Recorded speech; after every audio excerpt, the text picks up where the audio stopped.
What's up, Liverpool fans? Welcome back to another episode of Yanks of the Cop. We are here for the first Champions League match of the season. And for a big match like this, there's only one guest we could bring on.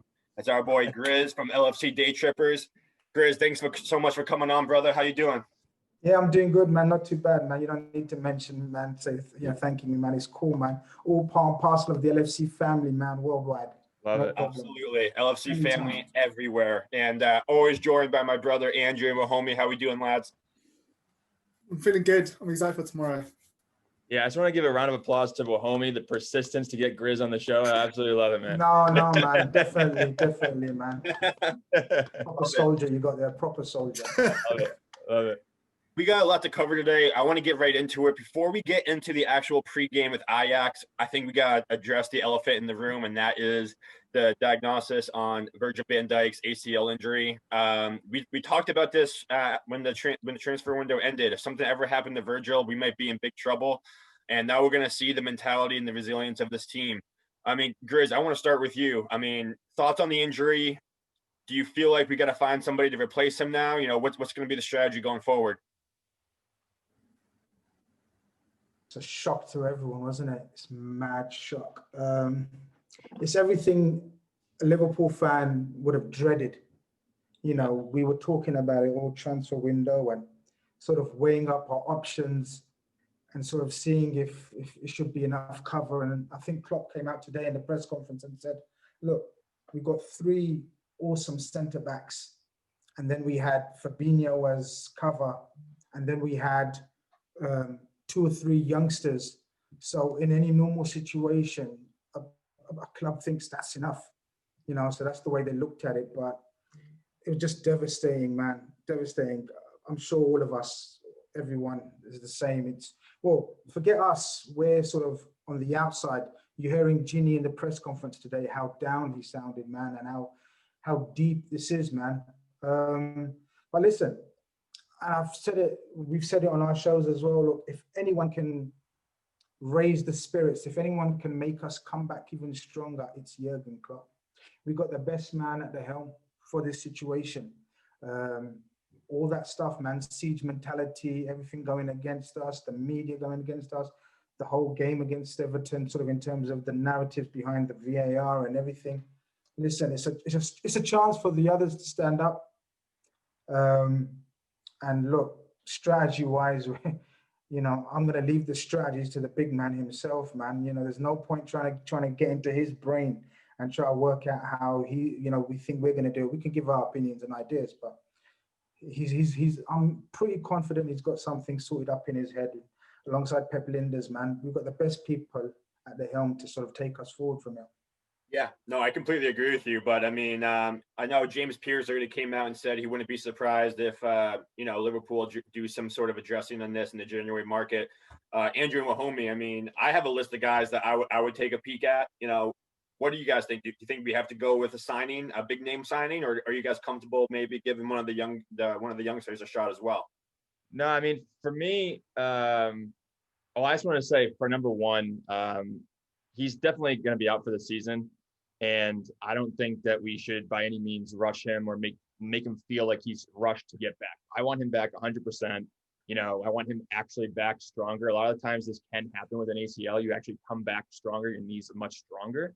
But for me, the big point here is, we do have a little issue with the defense now, but I think there's going to be more emphasis on the midfield. I think that we need constant ball pressure, 24/7. I mean, I don't want to see anything like we saw against Leeds, against Aston Villa. We need constant rotation.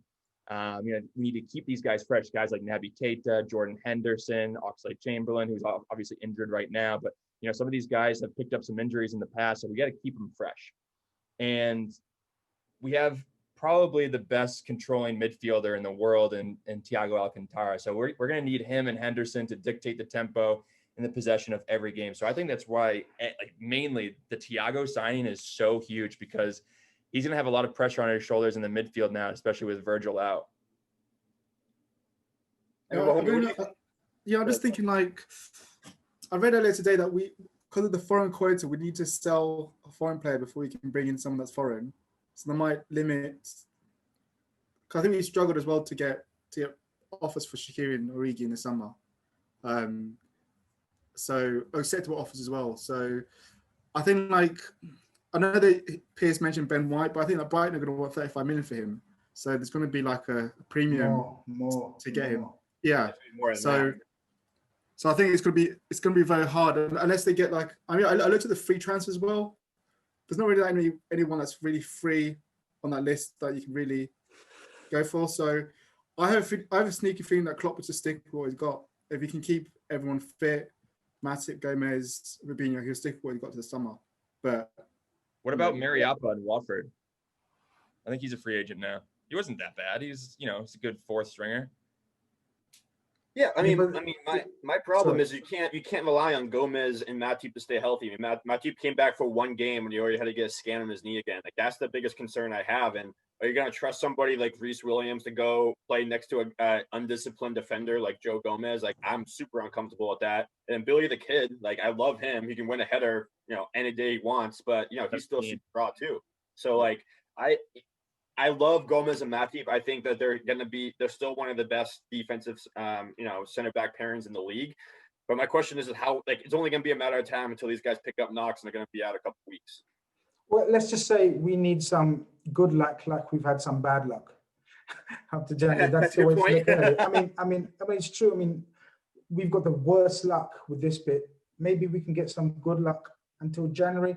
I mean, I personally think we will dip into the market. I don't think we've got a choice. I don't think we will have a choice. Even if they stay fit, we won't carry on. Let's say for argument's sake or for luck's sake, they do stay fit until January. I don't think we'll sort of rest on our laurels. But January, we know January is a mad window to try and buy it. January is a mad time to sort of get players from other clubs. I mean, the fella at Leipzig, someone help me with the pronunciation of the name. I can't say. There you go. See, I thought I set you up for that. But the fella, we know the fella we're talking about, right? Yeah. Upamecano. Yep, there you go.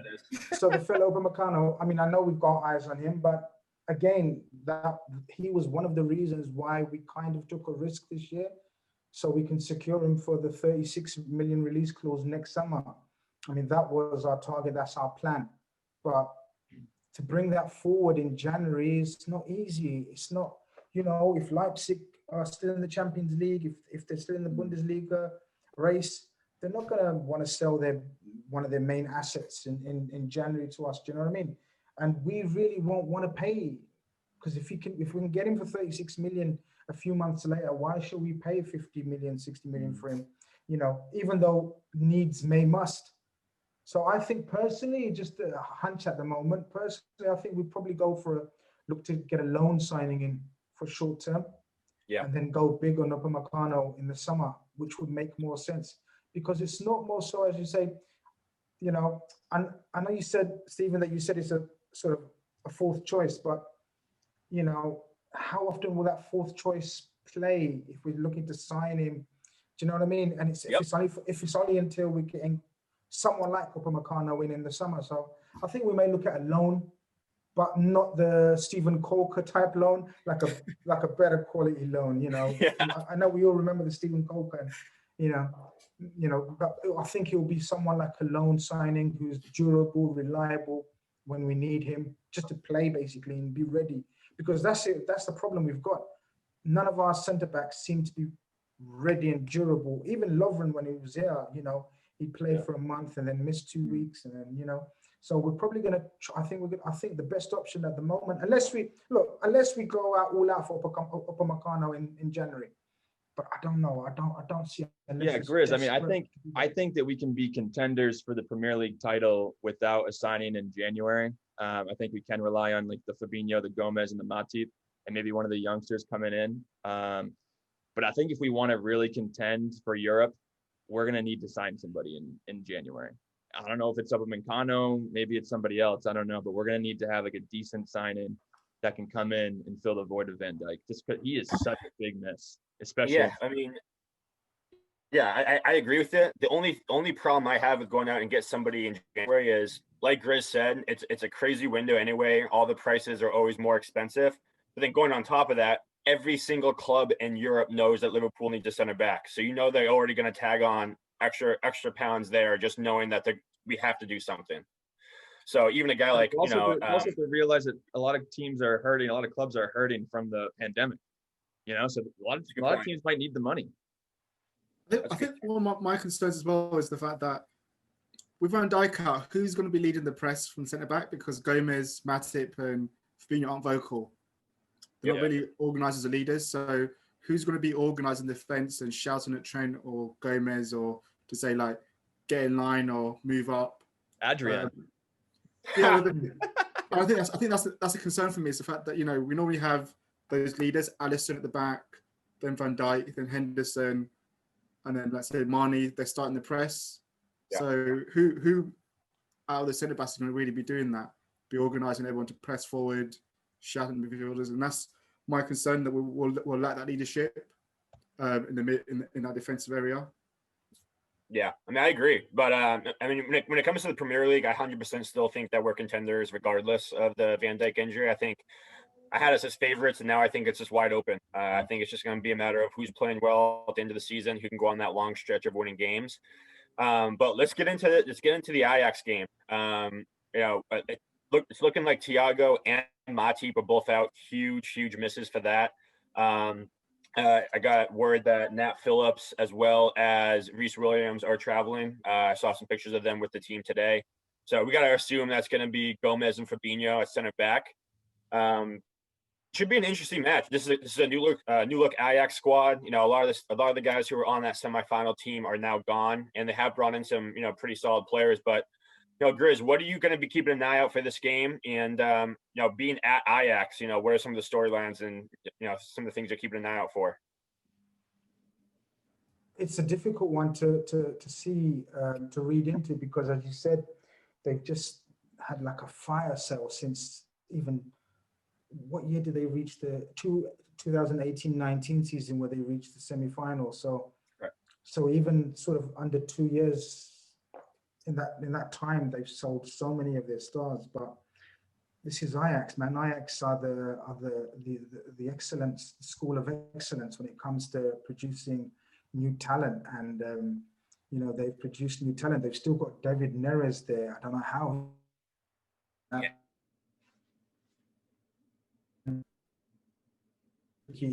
That should give a proper test to our fullbacks.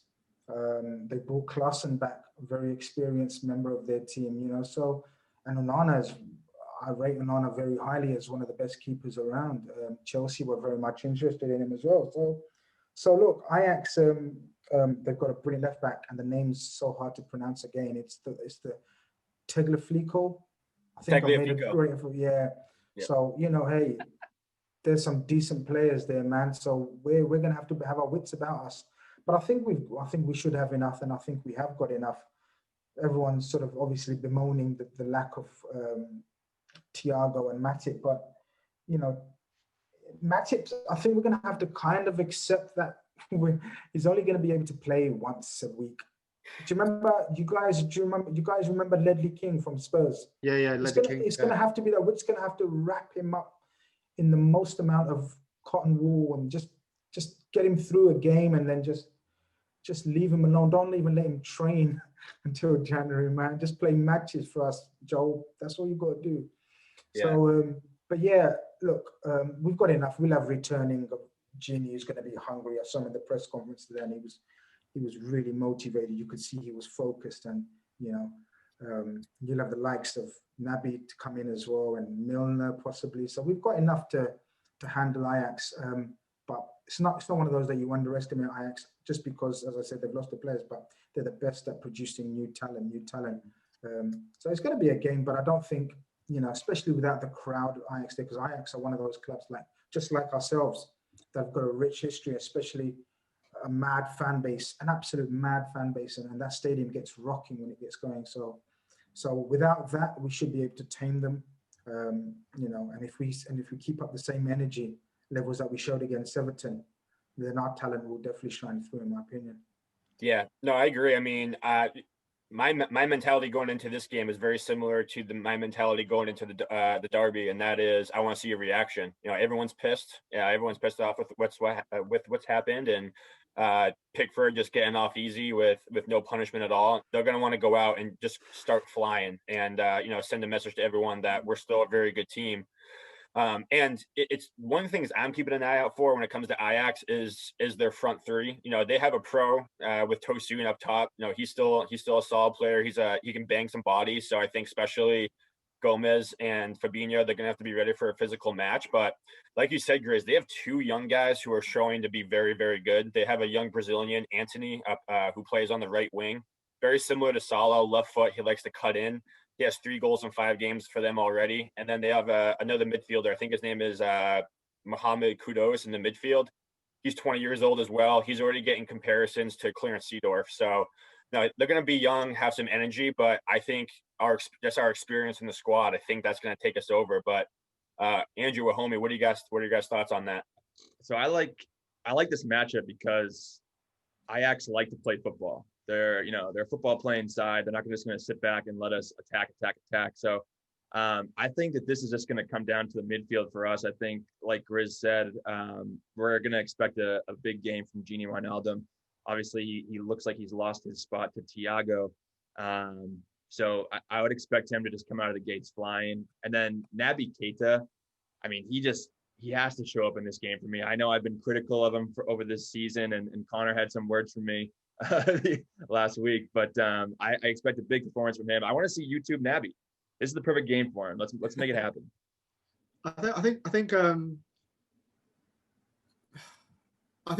tomorrow will suit us because, like I said, Ajax are an attacking football team, and they've never been strong defensively. They've been great going forward. I think that will play to us because we play well against teams that are open against us, and they only know how to play one way. I think my thing obviously tomorrow is it's more the case of personnel we're going to play in terms of like, do we go with Bobby again? Because I think like Bobby's he didn't look that great in the Everton game. And I think if you want to see the best of Naby,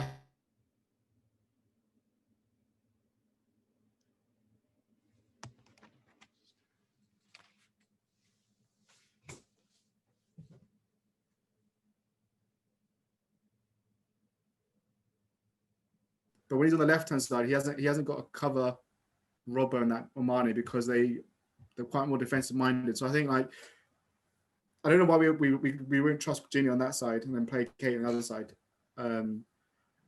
But I think we should win tomorrow, and I think obviously don't disrespect Ajax because they are a good team.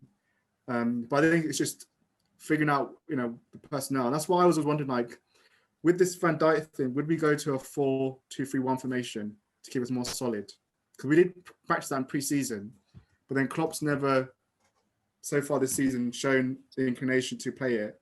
So that's just wondering, like, Grizz, do you think like a 4-2-3-1 would be something we'd go towards? I think it's definitely something that will be in his plans and thoughts, and we also know that because he did try it out in a couple of halves in the pre-season. I personally felt we didn't have the personnel to do it in past seasons, but I definitely think we've got the personnel to do it this season. In fact, I have laugh and an argument with the lads in the WhatsApp, in the Trippers WhatsApp, and I'll say, I'm adamant that this is our go-to formation this season eventually. Just for the fact that we've got sort of Thiago and in that team now, and then we've got the likes of Jota and Minamino in our squad. So yeah, I mean, it may be a case of outscoring teams now, going out there and saying, look, if you're going to score against us, we'll score 1 more, whatever that may be, or 2 more. If you score 2, we'll score 4. If you score 1, we'll score 3 kind of thing. So in order for us to do that, we'd have to sort of slightly rejig our attack. And I honestly think it will suit Bobby down to the ground as well. I honestly do. I thought Bobby's feeling the strain. You can actually, for the first time since his time here, or since he's been converted to this role, for the first time, you can kind of see the strain on him, like visibly. You can actually see him during games where he's slightly under pressure now. That smile isn't there. That was always there. Do you know what I mean? It's a really good point. Showing off his reject teeth. You know, he doesn't show it anymore. We need to see that. But I just think if he gets some support alongside him, so you know, and we know Mane and Salah are very able deputies to go through the middle, either of them. That would sort of mean, you know, one midfielder less. But listen, if that means Fabinho is in the centre back position, then we've got enough cover in the midfield as well. So, you know, I could easily see a Gini, or even a Gini, but Hendo, Thiago base, and then Minamino, Jota, Mane behind a Salah, or Fabinho, or Bobby, Jota and Mane behind Salah. You know, we've got loads of varieties of attack. And the two will absolutely suit Thiago and Gini as well. Keita, sorry. You guys were talking about Keita. I mean, Andrew wanted to see the YouTube Keita. Well, we've got to play him in that role then. Yeah. You know, at Leipzig, he was a box-to-box central midfielder who played in a two. And people saying, you know, we want to see him, but he hasn't played that position. He played it, I can't remember which game, maybe a preseason, but he was absolute dominant. He was magnificent in that game. And it just shows you what he can do. And Thiago is absolutely suited to a two, someone maybe more robust and physical alongside him, a la Fabinho or Gini or Hendo. And then, you know, let Thiago do his thing. And, you know, I just think it will suit the personnel we've got right now. So, you know, I think we may see it tomorrow. I've got a feeling we may see no Bobby tomorrow. I've got a feeling Jota will start tomorrow. So yeah, but Grizz, in that formation, let's see. You think they try a new formation away to Ajax in the Champions League without Thiago and Fabinho? I don't know. I just feel like Klopp's just going to go with 4-3-3. I think maybe against Sheffield you could see it, or like some team like that. I don't know if they'll try a new formation, you know, in a big game. I don't know. I think it's strange to say this, and it feels so weird, but I don't know about you guys, but that buzz that's supposed to be around the Champions League game ain't there for some reason. I don't know why. Maybe the situation, maybe the circumstances, maybe, you know. And I think, you know, because Matip is fine, it's like a precaution. So it's obviously,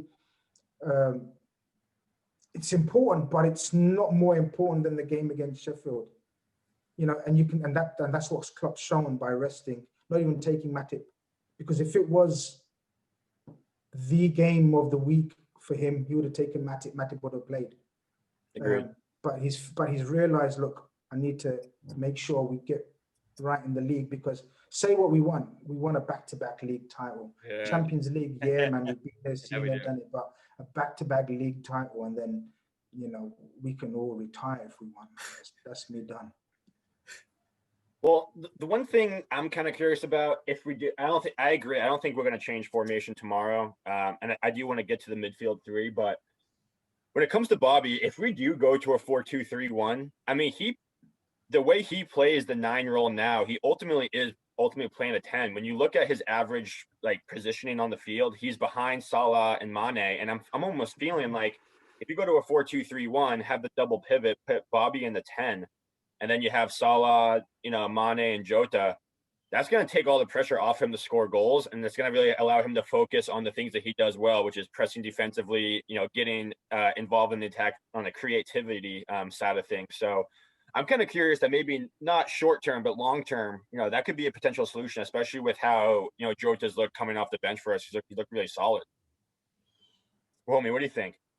Yeah, I said before, I think I'd first go to that 4-2-3-1 formation. I think that would bring out the best in Bobby, Keita, and it give us more solidarity defensively, especially to protect where it's going to be Fabinho and Gomez at centre back. So I agree. I don't think he'll play it tomorrow. Maybe the weekend, but I don't think he'll play against Sheffield United yet.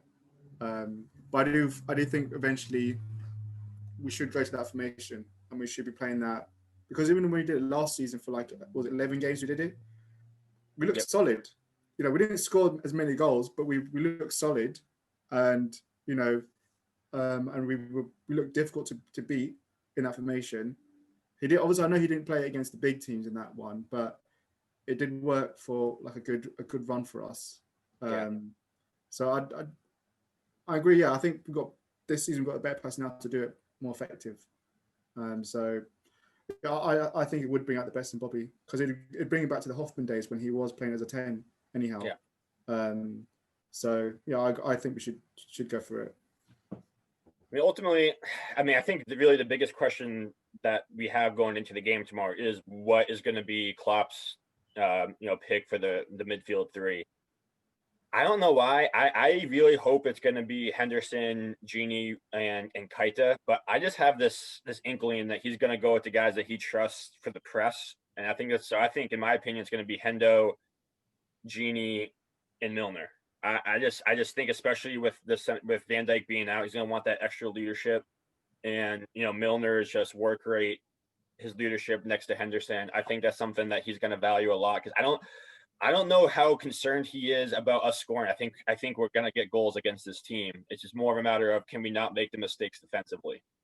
So if I had to pick a midfield three, I'm going Henderson, Milner, Gini Wijnaldum. Yeah, I think he trusts Keita now, though. I mean, Keita's been the side for a while now, and we're going to need that attacking flair in the midfield. I think it's just going to be Keita, Gini, and Didn't he say that he expects him to feature? Yeah. He did say that Keita is going to feature in some way in the game, whether it's coming off the bench or I don't know. I also just love Naby coming off the bench, because anytime we're in a tie game or we're losing, other than Curtis Jones, he's really the only attacking midfielder that we have as a bench option, a guy that I'm comfortable who can create going forwards. And I think if you start him, you lose that. You lose that capability if you're behind in the game. So I don't know. But what do you think, Mohamed? What would your midfield three be? I'd go for Hendo, Gini, and Keita, to be honest. I think that's going to be the best balanced midfield we've got now, with Thiago Fabinho out, not in the non-positions. So I think that's what we should play. And then when the game's won, then he can bring on Milner for Keita to see out the game. But I think that's what we need, because we need someone who is going to attack and link up with the forward front three. And then you can have Gini and Hendo kind of sitting and protecting the back four, and just allowing Keita to kind of how when we played in Leicester, we beat Leicester 4-0. That was a midfield, and Keita was just allowed to really get forward, link up with the front three, and he was outstanding. So I prefer that midfield, but it wouldn't surprise me if he did play Milner. But I prefer that. What do you think, Grizz? What's your midfield prediction? I'm going to throw a cat amongst the pigeons and say, I think he's going to rest. I think we're going to rest Hendo as well. And I think he's going to pick Gini, Milner, and Keita. I think he's going to bring a total different three to central midfield. Wow, I like that. Just to freshen it up. Just to, I think during the season or during most seasons, the most where we rotate is in the midfield anyway. Yeah, right. We have them, although we don't rotate massively. If we do, it's always one or two in the midfield because of the depth, as long as they all fit.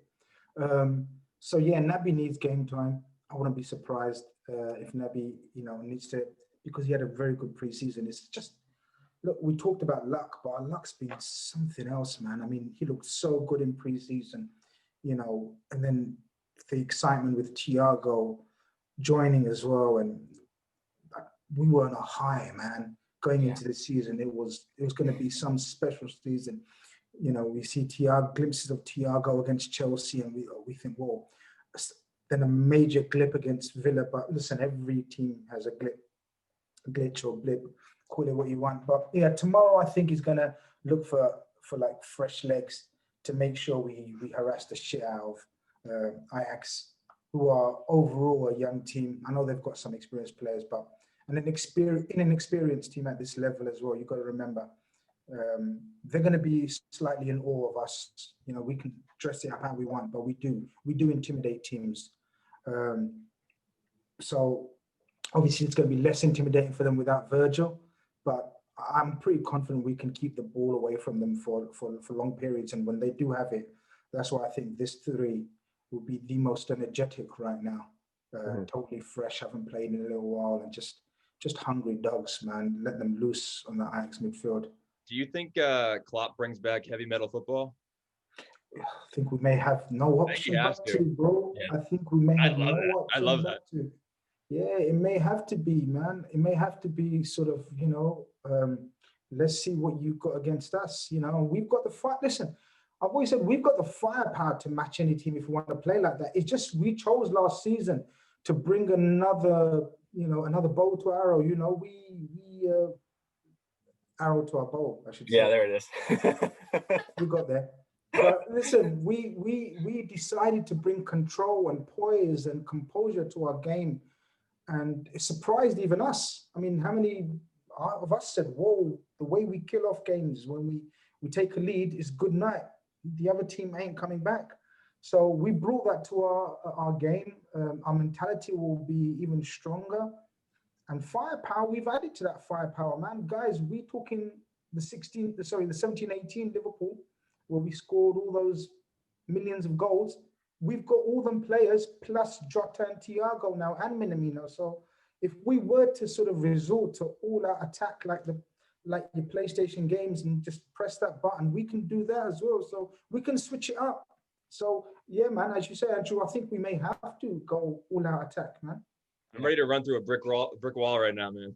Yeah, I know. That just jacked me up. Definitely, we can. We can. All right. Out, man. Well, based off of that, what's everyone's predictions for the scoreline? 3-1. Going 3-1. I think we give up a goal, but I think we get comfortable. I'll go for 2-0. Clean sheet. Yeah, because I just feel that the midfielders gonna be hungry tomorrow.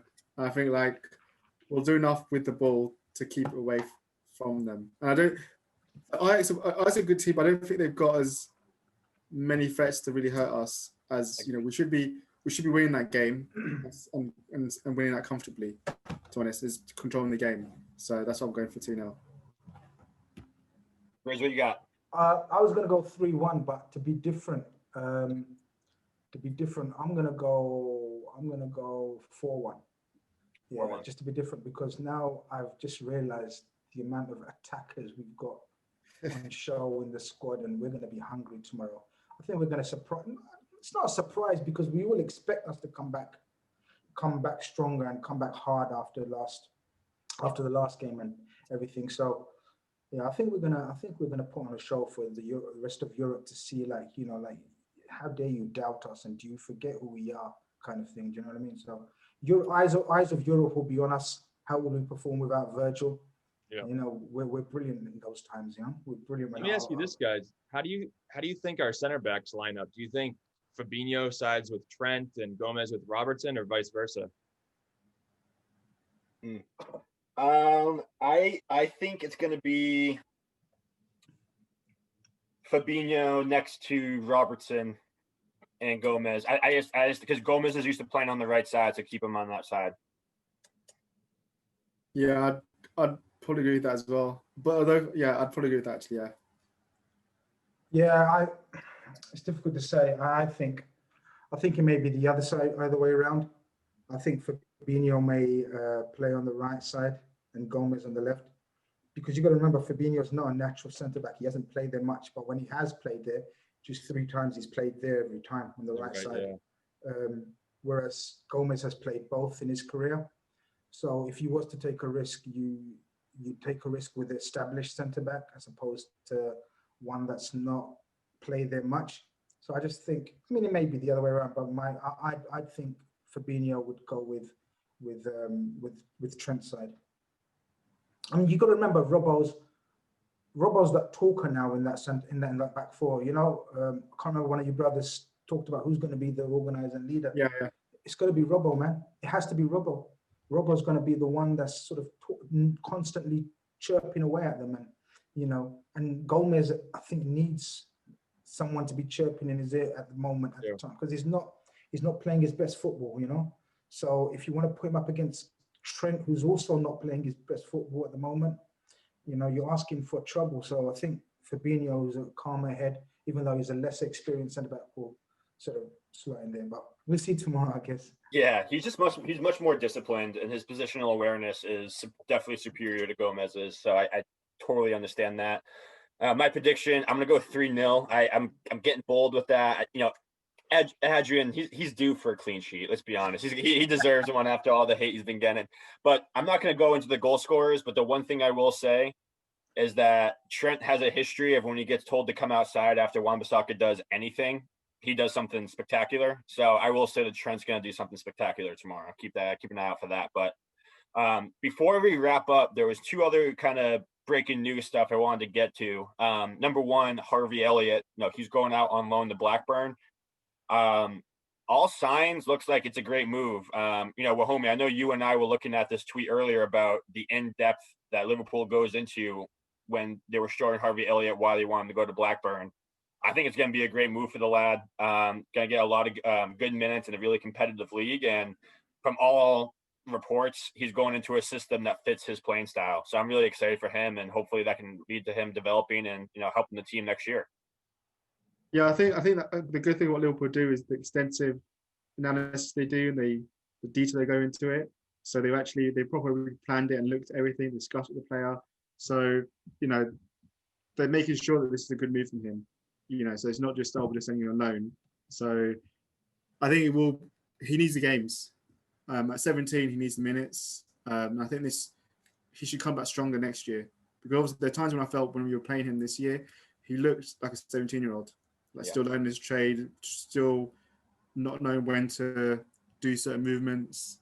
So I think he'll do well. And Wilson's there at Blackburn as well, wasn't he? What about Wilson? Did he go on loan to Blackburn, Wilson?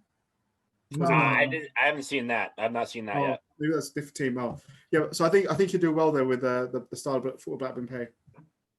No, he went to. Did he go back? No, he went to Birmingham, I think. Birmingham, I thought. Yeah. Okay, different team. Oh, I thought he was there. Different team. Okay. But with the Harvey Elliott, it makes sense in every aspect. As you guys have touched upon, we do look deeply into how the other team plays and how they're going to play him.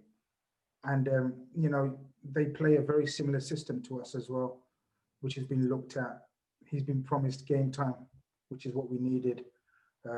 And the specific role that Mowbray has for him, it's all positive. And he'll only learn. He needs to play in a physical league. We know he's got the skill and the talent and the touch and the technique. We just need him to get used to the physicality side of things. And yeah, man, the Championship's going to definitely give him an education in that. Yeah, should be good. And, Harry Wilson, he ended up going to Coventry, by the way. And then very quick, the last thing I just want to touch on before we go here, the whole Premier League super season for all the Europe teams. Looks like Liverpool and Man United are 2 teams that are interested in doing this. I don't like this idea at all. I think it's just going to kind of ruin the normal season as well as the Champions League. That's what the Champions League is for. I don't want to see us do it. It just seems like a power grab, money grab by some of the top teams in Europe. I hope it doesn't happen. Yeah, I agree. I don't want to. They talked about Super League for years now. I've never been a fan of it. I just think the current format's fine. Like Champions League, Premiership, that's Perfect. fine. This is all about money. I don't know. It doesn't make sense. Like if you're playing Juventus one week and then you got Barcelona the next week, how are fans going to be able to afford tickets to those 2 games and do the travel and everything? It doesn't make sense to me. Yeah, I also think it would be detrimental to a lot of the rest of the clubs throughout Europe. Especially on an international basis. You have Americans who hop on the bandwagon with a lot of different teams. Whoever has won the Premier League, that's why I've seen such an influx of fans coming to Liverpool recently. But the same thing happens with Barcelona, Juventus, Real Madrid. So I think the money would just go straight to those 10 to 15 teams, or whatever it is, and the rest of the teams throughout Europe would really suffer from that. Yeah, I agree. So hopefully it doesn't happen. We'll keep an eye out, see what happens. But big game tomorrow. Hope the boys, come out, send a message to everyone that we're still not a team to mess with. despite Virgil's injury. Let's get the much needed 3 points against the second best team in our group, put ourselves in a good position going forward. But hey, Grizz, thank you again for coming on, man. We really, really appreciate it. If you haven't yet, please tune in to LFC DayTrippers as well. It is an awesome, awesome podcast, an awesome show. If you like this show, you will love that show. But for us here at Yanks of the Cop, we really appreciate you guys. Go ahead, smash that like button and give us a subscription. And we'll see you all for the post-match reactions of the first Champions League game of the season. Up the Reds. We'll see you next time.